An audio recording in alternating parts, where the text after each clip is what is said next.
ঘটনা হলো আমরা র্যালি করে আসতেছিলাম, র্যালি করে আমরা যখন শহীদ বেদির কাছাকাছি আসছি তখন আমাদের ধানের শীষের প্রার্থী তার সাথে আসা ছাত্রদলের তৌরিক, তারপর মহানগর বিএনপির রতন, রাসেল কবির, সাব্বির সহ রাশেদ সহ এরা তুহিন, এরা আমাদের মহিলা, আমার সাথে মহিলারা ছিল, সেই আমার গায়ে হাত দিচ্ছে এবং মহিলাদের এই যে ধাক্কা দিয়ে এই ঘুষি মেরে এই দেখেন কি করছে।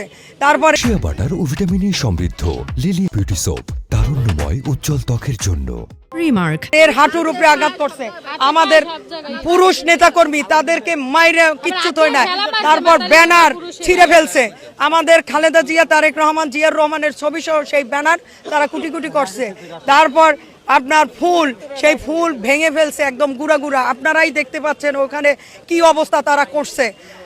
আমি আমার ভারপ্রাপ্ত চেয়ারম্যান, বিএনপির সাংগঠনিক অভিভাবক, তার কাছেই আমি এর বিচার দিলাম যে তারা যে এই ন্যাক্কারজনক ঘটনা করছে, আমাদের মহিলাদেরও তারা ছাড় দেয় নাই, মহিলাদের উপর কি করছে, অমানসিক অত্যাচার, তাদের গায়ে হাত দিয়েছে। আমার ওড়না ছিঁড়ে, আমি তো এখন আটকে রাখছে, আমার গায়ের আমার ওড়না টাইনে টুইনে ছিঁড়ে কিচ্ছু তো হয় না। এই করে কখনো আমাকে এই মাঠ থেকে সরাতে পারবে না, কারণ এই গত ফ্যাসিস্টের আমলে আপনারা দেখেছেন পুলিশ লীগ, আওয়ামী লীগ আমার উপরে কত অত্যাচার করছে। আমি 9 বার জেল খাটছি, আমি তারপরও আমি এই মাঠ ছাড়ি নাই। যতক্ষণ পর্যন্ত আমার জীবন থাকবে আমি এই মাঠ ছাড়বো না।